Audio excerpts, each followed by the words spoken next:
God's timing is always perfect.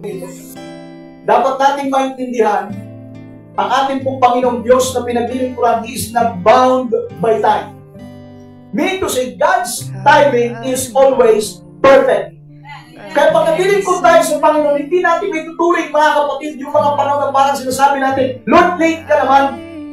O Lord, advance ka. Salamat, Lord, sa advance. Ibig sabihin, kung meron mang pong ipinapahintulot ng Diyos na mangyari o maganap sa buhay natin, that's God's timing. And God's timing is always perfect. Amen. Ang timing ng Panginoon ay laging perfecto. Tayo po ay madalas na huli. O tayo po, mga kapatid, may mga sablay tayo minsan ng oras. May sablay tayo minsan ng transaction. Pero hindi ang Diyos. Wala po, mga kapatid, insidente o aksidente sa harapan ng ating dakilang Diyos. Wala pong bagay na nagkataon lang. Amen. Hindi nagkataon lang. Hindi tumatamba ang Diyos. Everything happens in God's time and everything happens for a reason. May mga pagkakataon dadaling tayo sa sitwasyon ng ating pong Panginoon at ipinapahintulot ng Diyos yung ganyang pagkakataon na walang tayong malapitan, walang tayong mapuntahan maliban sa Kanya. Dahil meron siya gusto patunayan na siya po ay Diyos na may control sa lahat ng mga bagay. Kahit yung sinasabi po natin uncontrollable situation, kahit yung mga panahon na sinasabi natin nasa kagipitan, may Diyos tayong maasahan, may Diyos tayong masasandalan. Ang sabi ng Biblia, lahat ng kanyang mga resources na gamit na kapapagamot, pero sa halip na gumaling, lalo pang lumala yung kanyang kalagayan.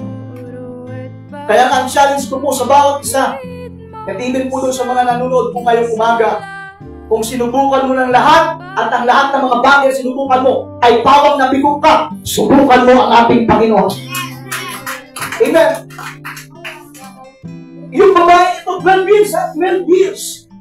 Kung saan-saan espesyalista nagpagamot, kung saan-saan mga dalubasang doktor nagpagamot, pero hindi gumaling. Pero nung na-encounter niya ako, ang sabi niya, mahawakan ko lang kahit dulo ng damit ng Panginoon. Nagkaroon siya ng faith. That's the important. Yung faith. Meron siyang pananampalataya. Ang pananampalataya niya, kahit yung dulo lang ng damit, gagaling. Habang naglalakad ang Panginoon, nakipagsisigal ang babae, at nung makalapit sa Panginoon, ginawakan niya yung damit. At alam niyo po, mga kapatid, yan yung sinasabi ko pong tipo ng pananampalataya. That's the touch of faith. Imagine yung dulo ng damit ng Panginoon na hawakan, pero naramdaman ng Panginoon. Pero sabi ng Biblia, huminto ang Panginoon. At ang sabi ng Panginoon, sino huminto sa akin? Kung sabi mo nga, Panginoon, hanggang mo sino, sinisiksi ka ng karamihan? Tatanungin mo, sino ang huminto sa'yo? Tapos tatamaan ka, masasabi ka. Hindi naramdaman ng Panginoon yung mga nagsisiksik sa kanyang mga karamihan.